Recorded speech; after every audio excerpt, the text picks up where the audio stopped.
So recently, I've seen a lot of talk and videos by other content creators talking about the best marches for the open field in Call of Dragons, and I feel like I need to make a video to kind of address some of it. Now, of course, I'm not saying anything is wrong, but in the majority of cases, most players who, like us, play this game a lot and make content, we are much more advanced than the regular player, and we tend to also spend money. So there is a disparity between the reality for someone who spends a lot of money and someone who spends a little or none at all in what you should be focusing on in your Call of Dragons account. So today I'll go over exactly that. I'll let you know the best open field marches for PvP in the game for whales, for medium spenders, as well as low spenders and free to play, and those who are not yet in season T1, 2+, or more advanced, and who are still at the beginning of the game, who are also wondering what you should be bringing to the field. Hey everyone, Zoraz here from Not Casuals. So first, I want to start talking about the biggest elephant in the room when it comes to what is good to bring in Call of Dragons. Now, for I would say probably 80% of players in this game, you should most likely not touch infantry or cavalry units in terms of open war fighting. That is because if you are going to be fighting against anyone who is T5, with mages and archers, as well as their own cavalry and infantry, you will get terrible trades. And that is because when you are playing infantry and cavalry in Call of Dragons, you are going to go into melee range when you are fighting. And this game, as many of you know already, is all about ball fighting, which means everybody stacks on top of each other in balls, or basically lines, and then shoot each other from max range with archers and mages. Meanwhile, anything that approaches these balls get instantly decimated by all the ranged units that are kind of waiting there at max range. So anyone who is not a T5 will basically just trade terribly with their infantry. The AoE from a T5 will hit you for 20, 30, 40,000 damage sometimes, because that's just how weak T4 are compared to T5. Now we can look really directly into the game here, and it will show you the difference between the HP, which is, you know, a good 35, 36 difference. The physical attack, that's a almost 60 difference. So we're talking about like 30% of the total value almost. The physical defense is 34 more. Magic defense, as you can see, the T4 and T5 do have a significant difference, but it's really not even that. It's more even the research between, if you look, for example, at T 4.9, let's say you have, you know, like me, 9 here. Well, the difference between 9 and 10 is 6%. So 6% here, 6% here. Here you have the same kind of thing. Between 9 and 10 is 9%. And in people who are not at 9, like I'm pretty advanced to T5, I'm close, but even I'm not even there. You can see the difference is like 12 and 25. That's a 13% difference here. Another here, depending, mine's only at 6. So at 25, I would have almost 20% more attack. So you can see the difference between a T4 and a T5 is hundreds of percentage of stats, as well as the base stats being quite a bit higher. So if you do not have T5, you will get decimated with anything that's melee, and you really shouldn't be wasting your troops for that. Even I myself, I'm basically almost 40 million power, and it is obviously a decent account. I have almost enough to push to T5, so I'm pretty strong, and I do not even use those units at all. My infantry is something that I use more to defend my backline so that I don't get charged by cavalry, for example. And I never ever use my cavalry whatsoever, because there is no point. It just gets insta-melted and has terrible trade in almost every single situation I've ever fought, except of course farm killing, which is a different kind of game completely and has nothing to do with war. But in there, that is one place that is cavalry is very good at, and so is most flying units, of course. So my philosophy when I'm playing Call of Dragon is I am going to use the cavalry for rally filling. So when you're rallying players, this is what this troop is for, because it's a troop you don't need otherwise. And infantry is to defend or fill the passes and stuff like that. Otherwise, I don't almost never ever see them on the open field, because I've fought for multiple seasons now, and the last season was obviously with TFS, and it is completely useless when you're against these big alliances with tons of T5. The infantry just gets insta-melted. It doesn't even get to melee range. It's just dead already. It's more for the T5 players. So when we are going to be evaluating our marches, of course, you have to take that in mind, as I would say probably 80-90% of the player base in this game should only be focusing on mages and marksman unit, and that is just the reality of this game. If you want to have good value and really bring anything to your alliance other than just being troops that die and feed merit to the enemy. With that being said, of course, it doesn't mean you shouldn't be bringing any other troop and leveling any other hero. It is still going to be something that will bring value to your account to have a decent infantry march and sometimes even a different cavalry march, even if just for PvE when you're doing Darkling, so that the infantry tanks while all your ranged units are doing their thing, so they can stay in the open field longer and do more chains where it's cheaper in CP points. So that is one really good useful thing about infantry. But other than that, when we're talking about the best marches in the game, there is a few levels. So the first level, of course, is going to be Wells. So in my opinion, this is kind of what it would look like if you are fully maxed out with T5. Now, it's pretty obvious. Lily Velen is the ultimate #1 mage pair in Call of Dragons. They have both AoE with Lilia as the primary, giving them the buffs the skill tree gives. The pet Sapphire Phaedrake is the best pet for damage because it AoE is the same as them, so it hits a lot of target, and then you can get the 3-star skills, all kind of stuff. And this is obviously the artifact for her because of the passive that it gives, but the other major artifacts are also all pretty much great, so there's no problem there. Then we have Cinder and Freygar, the ultimate pair of 1v1. Now, they are obviously the best troop march in the entire game currently. They do more damage than anyone. They do all the behemoths. They 1v1 basically any march in the game. They also rally better than anyone. So obviously that's a very, very strong pair. But it is a pair that requires a significant amount of investment to do well. Someone with T4 will still do pretty well with them. But against a T5, you will get absolutely annihilated. And a very strong T4, Cinder and Freygar, might be able to take some T5 mages, but in general, the AoE from them will still decimate you quite hard. So this is a pair that does better the stronger you are, but if you are pretty weak, if you have a 5-1-1-1 of both of them, for example, you are going to get melted very, very fast. As strong as the pair still is, it is going to die instantly to anyone who is stronger than you, so that's something to keep in mind. The best artifact and pet is these two, which is just what they are made for. This is obviously with Freygar, and this is the only pet that boosts both of them significantly. Now, the third pair would be also a Marksman, because when you are full well T5 with everything maxed out, Marksmen are the highest value unit for you because you're able to kill all the enemy mages who are all T4 most of the time, of course, most of them. And then this is one of the places where you have a bit of say. You obviously want Kinara because what she offers in terms of debuff for the enemy and stuff is amazing, and her kit is full PvP. But if you're doing Kinara Nico, that's a very, very solid mix, and you will have really good result. This is more of a defense break type of march, so you'd have the Rattle Spear, and you'd have the Snow Peak Rock, because there would be a lot of defense break from Nico, from Kinara, and from Kinara in her talents, that you can also get defense break. And this would also be sometimes better if you put Nico first, because the Precision tree and the Marksman tree much better than the Control tree if you're trying to do damage. Control tree is good, but not for damage. It's good for CC and stuff like that. And Rattle Spear is very, very good because, again, it's a defense break type of march. So this is a ultimate defense break march. But if you want to do a counterattack march instead, you can also come and put Hosk here, or Hosk as primary, which often is better for counterattack specifically, but they both work pretty well. And then the Spear can stay because she still applies a lot of defense break.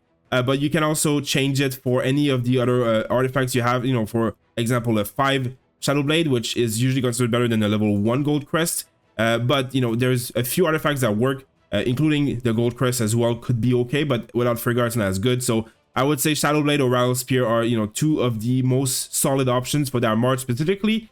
And, of course, if you did that, the pet would change to... most people are using this, the Venomous Lizard, which is very good for counterattack because this applies to attackers, so works very well. But we did have the new Brune Bear, but this seems to work more on surrounding enemies. So if you're an archer, you're not really surrounded. So I would also still suggest that you would go for the Venomous Lizard for this march specifically. Next, the Ultimate Infantry March. Now, I do not have Goresh leveled up, so I can't have Skogul with him, but it is pretty obvious that you would put Skogul and Goresh together. Goresh is most often the primary. He has better talent trees to offer and works better as a primary. But, you know, this is the Ultimate Infantry March. Now, this is a march that is absolutely amazing and it trades very well, except if you're T4. Because if you're T4, you will get decimated by T5 mages and you will get decimated by T5 Cinder and Freygar or Max. So this is one of those marches that I see a lot of people recommending. Sure, you should recommend it if you have max everything. It is the best infantry march in the game and the only real infantry march that can really trade well with merit, because by being attacked, they do damage and then gain merit, as opposed to just tank and die without really gaining anything. which is still a role that is very good, but is much better on T5 as always.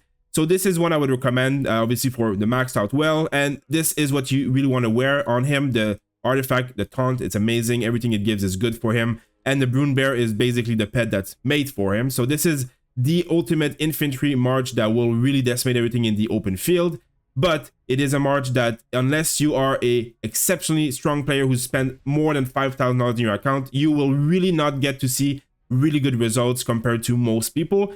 And I would personally say it's not worth the investment. You would much rather get more mages or more marksmen leveled up, and you will get way more money for your buck than leveling up a Gorush if you are someone who is limited in the amount of spending they can do, and you get to choose only a few ultimate marches to build. Now, the last march, I've put Bertrand Tia right now because, of course, that is the currently meta march for flying units. The Celestials is the new march. Now, there's a lot of options here that you can move around. I personally think that having at least 2 mage marches and 2 marksman march is the ultimate thing you can do if you really want to get merit and hurt your enemies. This is what's going to bring you the most amount of value. And of course, the infantry march itself. Cavs are, even with T5 maxed out everything, 95% of the time completely useless. They can do something good if they, attack reinforcements, attack farmers, or even just attack from behind where there's all the mages and marksmen or people retreating with low HP. You can do something pretty decent with Cavs. And in that case, of course, the ultimate combo that people, are going to be using a lot these days are going to be Theodore with Ferondil, which is, a very specific troop that has a very good synergy together. You can also do Ferondil with, for example, Tia for a flying when you're Springs Warden to harass and kill. This is a very, very squishy, weak march, but it is very, very fast with the Spring Warden's calves. So this is something else you can do. Otherwise, of course, the ultimate Bakshi with our beautiful little Emrys here is a pretty decent march. And of course, you'd use something else than this, like the Spring Blades is by far the best cav artifact that you can get right now in the game for damage. I also like the Golden Rock with them because they're skill damage, but there's a few different things that work on them. So these are all very decent and very possible combos you can do for cavs. But in general, when you're fighting for flag dominance, when you're pushing those keeps, you will almost never ever see cavs on the field because they just die instantly if they go into the range of the enemies and they just don't have time to do their value. A lot of really strong T5 players will use a cav march, hit, send the Spring Blades in the AoE because it hits for a lot of damage, and then they'll back off, and the Spring Blades itself will have done a lot of damage. You don't gain any merit from artifacts, so you don't gain any merit from that, but you do a lot of damage, which is good for your team, and then they back off or they die instantly. So it's, there is a lot of combos you can do. Cavs are good if they're fighting 1v1 or like in a field where there's like 5-6 enemies and you send 2 or 3 cav march. You will clean them up. But other than that, you will never ever really use them or see them because in the ball fight, they're just completely useless. So this was why I don't recommend it. Some T5 players will have really strong of these cav marches because they have fun with it and they're maxed out accounts and they can do whatever they want. But for almost every other player, including players like me who spent a few thousand on the game, I would never even use cavs because when I do, I just instantly melt until I have them at T5 at least. There's just no point. So a second mage march really is what makes a lot of sense here for most players. Now, you're not obligated to use, of course, Bertrand Tia, and if you don't have Celestial, it is a lot less of a good march. You could also do Bertrand Tohar, which, as much as Tohar is very subpar compared to other mages, he works very well with Bertrand, and Bertrand is underestimated by a lot of players because he has such a high skill damage factor, which goes up to 1500 when this is maxed. And then he gains so much skill damage from his kit. He has a lot of attack buff. He has defense penetration on top of the skill talent tree, which gives him a lot of more skill damage and crit and stuff like that. So he is an exceptionally strong nuker in a game where you want to take down high priority march. If you have a very strong Bertrand, anything, you will really melt enemies quite hard. And it is the goal. It is not AoE, but it is still very strong. So Bertrand Tia is ultimately an amazing flying march, and we've tested it as well when you change the artifact here with, for example, the Visage of the Sanctus, which makes it tanky but also insane amount of damage. And this is a march that killed a lot of other mage marches in 1v1, including Lilia Velin, including Tohar as a secondary. So Bertrand Tohar would lose to Bertrand Tia with this artifact. So this is a very interesting, very powerful march. Now, if you're not Celestial and you're not flying, of course, it's a bit different. And in that case, I think what I would suggest as the most meta right now will be Lilia Tia, and then it's Bertrand Velen. So these become two marchers that both do AoE. And Tia is already a proven amazing champion with Lilia. Of course, the 15% damage here is great, but people underestimate how much value a shield factor is. Now, a shield factor doesn't do damage, it doesn't gain you merit, but it prevents so much of the damage that you would take from skill damage AoE from other enemies, or just the counterattack damage that you're taking, which means your March is standing in the field for way longer, which means you're getting way more merit, because Lilia really prints merit when she's fighting. So I do think people are underestimating how strong this March is, and this is one of the most dominating marches in the game currently to farm merit for any player, no matter what you're doing. You will never beat the amount of AoE damage this hero does if you play it properly and you don't let yourself get targeted and killed very instantly, of course. Now, on top of that, Tia offers a lot of buffs, which is a lot of attack and a lot less skill damage taken, which again is very good. And this is more defense, which is great. But also, if you're using Celestials, you'll gain a lot of attack and march speed, which is always amazing in PvP. And lastly, this is going to be 24%. It's at 30% at the maximum. So that's a 30% attack buff on top of another 10% here, on top of another 15% here. So it becomes a very high defense and attack buffing hero that makes this March amazing. So do not sleep on this March. It is really good. Now that leaves us with our Bertrand Velen, which in itself is also very powerful. So Velen offers insane amount of buffs for mage marches, 10% hero crit, which is really good because you don't get crit a lot, and having the highest damage dealing mage in the game, having more crit chance on top of what he gains in the skill tree, on top of the crit damage he gains in the skill tree, he will hit like crazy and his crits will erase marches.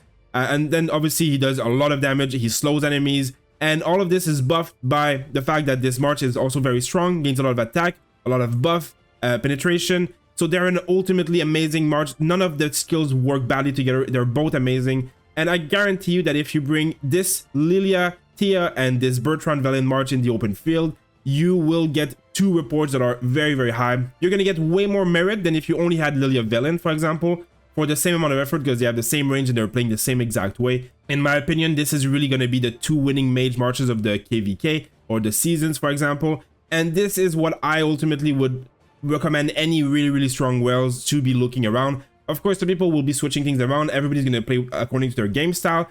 But this I consider being the strongest marches in the game currently. And the only little changes you can do is, you know, having Tohar instead of Tia, depending on who's buffed or who's not used. Because you can have, you know, Tia here or Tohar here and then keep Lilia and Velen together, and that's still an amazing combo. There is a few things you can do, and as I said, also you can change this one for a counterattack march. You can even erase the infantry if you haven't invested in them and have 3 marksmen, 2 mages, or 3 mages, 2 marksmen, which is ultimately what most people should be running, as it is what you're going to get the most value of. Of course, we do need a lot of T5 using infantry to tank, and it is important, but if you're not a T5, you will have no point, you'll just die instantly, so you can do it once or twice with the infantry you have, but you shouldn't be building your teams around that. Now, for medium or lower spenders, it's still quite similar because the same marches are good. The only thing you skip is you obviously don't bring infantry if you don't have a strong hero and a strong T5 to go with it, and the tech that goes with it. This will not bring you a lot. And of course, cabs I would avoid. If you're not spending a lot of money, you're not able to bring enough marches up high to have cabs have any value. So obviously a 2 or 3 mage is my recommendation. Bringing 2 mage marches, as I said, kind of looks like this, and you can switch the deputies to have Velen here and Tia here, and it still worked really fine. Even if you don't have flying units like the Celestials, this will work perfectly fine at all times. And if you do want to bring 3 mage marches, this is a combo that is still very valuable, and mages are going to be the most value for any account in the game, no matter what. They have long range, they have a lot of AoE in almost all of their kits, or in the case of Bertrand, just a lot of damage, more than any other mages on a single target, which is great for Syndrian Freygars, especially if they have the long range talent. You do want to delete these marches and focus them down, so Bertrand definitely has a use, and this is what it would look like. Of course, this is what we already talked about. This is an amazing combo with Lilia Tia, and then Bertrand Tohar is still a very decent combo, mostly because of how good Bertrand is. Tohar has his lacking, and this is still a march that is more for people who are kind of well. If you do not have a Tohar, you can also just put ATS here, which works just as fine, especially if you have flying troops, of course.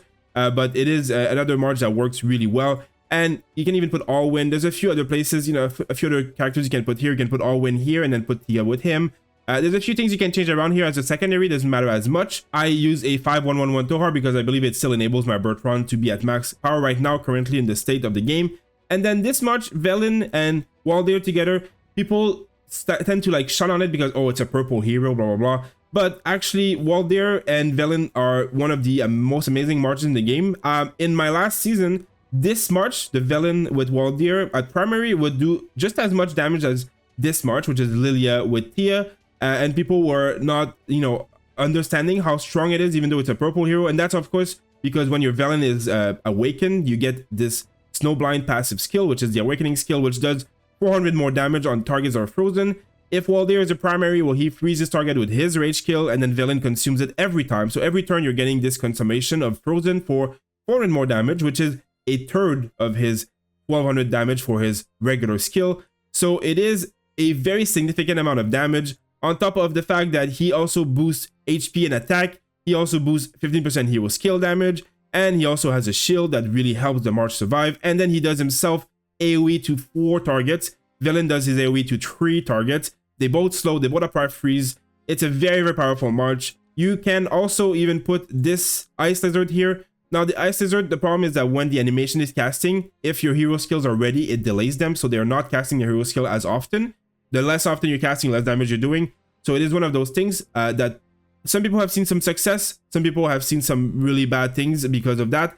Sapphire Fade Rig always works no matter what. It's one of the best bets in the game for pure damage, so you can always do that. And this is, in my opinion, one of the scenarios that many people will want to try and run, or at least 2 mages marches out of these, because mages are the most value in the game. They're the easiest one to use for free-to-play low spenders. And this is a variation of what you can do with that. Now, another thing to keep in mind is that most players, when they are playing the game, they are not able to field troops for years. You have a certain amount of troops. When your hospital is filled up, you can only field 2 or 3 marches at a time eventually. So this is why, you know, eventually it will become a 2 mage march type of thing. I'm going to start with 3, and then eventually I'm going to have 2. And eventually I'm going to have 1, and it's going to be only kind of like Lily Velen, for example, or, you know, flying, for example, depending if harassing and all that kind of stuff. This is, you know, the kind of the way the game goes. Now, when you have your 2 or 3 mage marches, of course, the other ones would most likely be marksmen. Now, it depends on the level of whaling that you have done in this. If you've invested a lot of your time and energy and money that you spend, or if you don't spend any money, just the free exposure you do get, you will still be able to max a few heroes. You're not going to be able to max everybody, but you'll be able to max a few. So this is where you get to choose. Some people will still have gone for Syndrian Freygar because it's still one of the best marches. So like I said earlier, as a T4, free-to-play, low spender, medium spender, this is still one of the best marches in the game, but it really is a very squishy march. So if you do not have T5, it is a march that will get evaporated quite quickly. So you do have to play carefully with this march, but it is still very good to bring in the battlefield. Now, if you're in season T1, you can take the long-range warfare talent, which I do recommend for most people who are going to bring archers and who are not T5. So if you have T4 and you're bringing more than 1 archer march, so 2 or 3, long range warfare is going to be very valuable for you, as you do need the range to survive. You can't really use archers without range, because otherwise you get into a closer range and then you just get nuked by the T5s and die, so you don't really get a lot of value. So long range warfare has a lot of value for T4 players, I think, especially, and it does allow you to bring a few archer marches if you are playing with Marksman as your focus as a low spender. Now, the Kinara Nico March also works very well for low spenders and T4 players, but it is good to know that Kinara and Nico are especially good when Nico has his awakened skill. Without his awakened skill, Nico is a lot less good of a hero for Kinara. It still works, it's just not as good. And this is where you can also use Husk. The problem is that if you're doing a counterattack march as a T4, well, you're still going to get melted, because the T5's attacking you. Yes, they'll take some decent damage, but they will still melt you. So this is hard. Bringing 2 marksman marches as a T4 player has a lot of disadvantages because how weak you are. This is where having long range warfare is really paying off, but long range warfare makes counterattack builds kind of useless. So you could also put, for example, Tia here as a secondary because she does boost the skill damage and shield and stuff and gives good stat. And Kinara does have a lot of skill damage, 1400, so it's very, very powerful. It still works really well. Otherwise, of course, you have a lot of different options in the purple hero that are you know, not as good, but let's say Craig is also a marksman hero that kind of works. And personally, I myself, I'm running Kinara Freygar, which is a decent march. It does a very good job at what it does. So, you know, these are a few options you have. It depends if you really have invested in Syndrian or not. You can also put Syndrian Kinara, which is something that works. It depends if you want 1 or 2 marches. It will all work, but it will also really depend on what you've invested into your account, because as I said, T4, you're very, very susceptible to being one-shotted by T5. So you have to play around that. And that is why that if you don't have long-range warfare in your season, it's a lot harder to bring a lot of marksman marches for T4. If you do have long-range warfare, then it is a lot easier. And I would say that the marches that benefit the most from it are going to be Kinara Nico and obviously Syndrian Freygar, just because you know, they're not built on counterattack and they will do most of their kits with long range without any issues, except of course the artifacts, which kind of like are wasted. You're gonna have to move into close range to cast them, but everything else is still pretty decent, and the range really permits you to live long enough to get the value out of these marches, which you wouldn't get if you're not a T5 without the long range. Now, to finish off, of course, everything I'm saying takes into account that most people are using legendaries or in season 2 plus T1, because we've been playing for a long time and we do have a lot of these heroes unlocked at least to 5111 or 5511. You know, different levels of skills have been gained on these heroes, and obviously some of them are even max, like my villain, who is max mostly from gold keys and the daily stuff. So it is a very different game when you're in the early game. And if you are in the early game, things do change a lot in season 1 or season 2, for example. Mage marches are still the best thing in the world by far, so if you can bring a Lilia villain, it's still amazing. But heroes like Waldir then gain a lot more power back then, because Waldir is almost basically a legendary level. Of course, like a legendary that's like 5511, I would say that's kind of like the level the Waldir is at. So he's one of the best, if not the best, purple hero in the game, and he does provide a very strong march. Lilia also goes very well with a hero like Alwyn. Alwyn and her have insane chemistry. It's a very good march. And then, of course, Waldir with Velen. Even if your Velen is 5111, I consider that most heroes at 5111 are better than the purple, except for Waldir. But every other purple, a 5111 legendary is usually better in my opinion. So this is, you know, some of the marches you can run. And then if you want a third march, you can also just do, you know, an ATS Tia flying march, which is always good if you're using the humans, which I would recommend for most people who are not spending. The humans just have more value because you get 2 march of mages instead of having, you know, only the mages. Now you have the Celestials that are also mages, as opposed to the Orcs, which have an extra archer, and the elves who have an extra cav. So those are all units that, you know, you don't really want because they're bad. So the Celestials are really the best flying unit. So if you're a low spender, medium spender, free to play, you should really be playing the League of Order, the humans, so that you have Celestials. In general though, the one thing to remember is that you want the primary hero of your march to be a skill tree. If you're using mages that do damage, in this case, all 4 of these mages are doing damage. So the skill tree on the primary, which is why Waldir is primary to Velen, is usually the best. And the reason being that the skill tree offers just way more than the magic tree can really offer. I'll go quickly over it. I have gone over it in my Lilia guide before, where I go over the full skill tree. But basically, here you gain 8% skill damage. Now, if you look here, the last talent in the Mage, this is the best talent that this tree has to offer. And it's a basically 10% skill damage that you gain when you gain buffs. So it does take some time to even appear and ramp up. And it is not uptime 100% because you don't gain that many buffs all the time, except with like Bertrand, for example. So this 10%, this 8%, this alone is almost better than this tree. And then here the options are all kind of meh. This one's decent. It's one of the best ones. But like this, the options I don't find very, very amazing. As opposed to here, when you get the focus talent, which is gaining a skill focus, which increases the hero skill rate by 10%. This is up pretty often. 10% is very decent.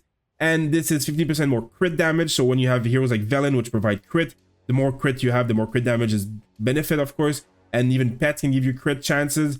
Even if you don't like this, you can take Steady Hands, which gains you another 10% hero skill damage. And this is up a lot because you gain a lot of buffs.